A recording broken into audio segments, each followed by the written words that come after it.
আসসালামু আলাইকুম ইয়া রাহমাতুল্লাহ। সর্বপ্রথম মহান আল্লাহকে স্মরণ করে তার সাথে তার প্রিয় হাবিব আহমদ মুস্তফা মোহাম্মদ মুস্তফা সাল্লাহ সাল্লামের পাক রওজা লক্ষ কোটি ভক্তি চুমন করে যে জন্য বয়স আসলাম। কিছুদিন আগে নুরা পাগলা বলে এক লোকে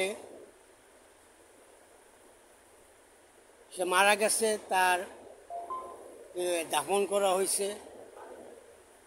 তো সে যদি কোনো কিছু খারাপ থেকে থাকে বা তার কর্ম যদি খারাপ করে থাকে, তো সে জীবিত থাকতেই তাকে সুপরামর্শ দেওয়া দরকার ছিল, দেওয়া দরকার ছিল এবং তাকে সুপথে আনা দরকার ছিল যারা আজকে যে কর্মটা করলো তাদের। তো যেখানে আল্লাহ বেহেশত দুর্যোগ বানিয়েছেন একমাত্র মানুষের জন্য, কোনো জীব জানোয়ারের জন্য না।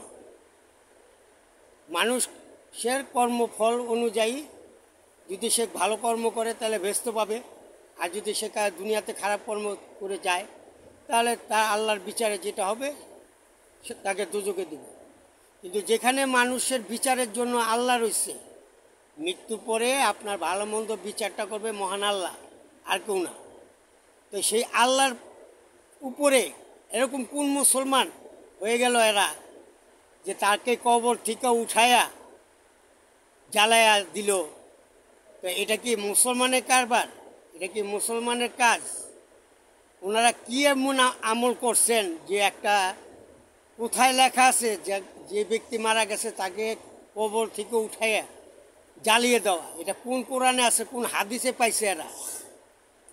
মুসলমান না হোক, সে একটা মানুষ। আল্লাহ কি বলছে যে হে বান্দা, তোমরা মানুষকে ভালোবাসো, মানুষকে ভালোবাসলে আমাকে পাবা, আমি খুশি। তাহলে আল্লাহ বলছে, এটা কোনো ধর্মভেদ বলে নাই। মুসলমান, ইহুদি, হিন্দু, খ্রিস্টান এরকম কোনো লক্ষ্য করে নাই, বলছে মানুষ। তা 18,000 মাতৃকার ভিতরে আমরাই মানুষ। হিন্দু বলেন, খ্রিস্টান বলেন, বৌদ্ধ বলেন, মুসলমান বলেন, আমরাই মানুষ। তো সেই মানুষের কর্ম কি এটা নাকি? একটা লোক মারা গেছে, তাকে তার কবর দেওয়া হয়েছে, যাক মাজার বানাইছে, নাইলে তারা মাজার বানাইছে। আপনি পারেন মাজারটা ভেঙে দিতে পারেন, আপনি ক্ষোভ আছে, সেই ক্ষোভ মিটানোর জন্য আপনি মাজার ভেঙে দিতে পারেন।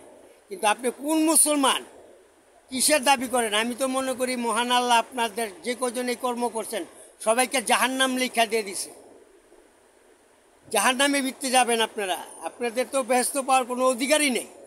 আপনি যত বড় মাওলানা হন, যত বড় কারি হন, যত বড় মুফতি হন, যত বড় হাফেজ হন, অসম্ভব। আপনি আল্লাহর হুকুমকে ওভারটেক করছেন। আল্লাহ বলে নাই যে তোমরা বান্দার বিচার করো, মারা যাওয়ার পরে তাকে কবর থেকে উঠাইয়া জ্বালিয়ে দাও, সে আগে খারাপ ছিল। এটা আল্লাহ বলে নাই। মৃত্যুর পরে বিচারের মালিক একমাত্র মহান আল্লাহ। ঘৃণা জানাই, ঘৃণা, ধিক্কার আপনাদের। কিসের মুসলমান আপনারা? কথাগুলো বললাম, বিবেচনা করে দেখবেন। কারো যদি খারাপ লাগে আমার কোনো যায় আসে না। আসসালামু আলাইকুম ইয়া রাহমাতুল্লাহ।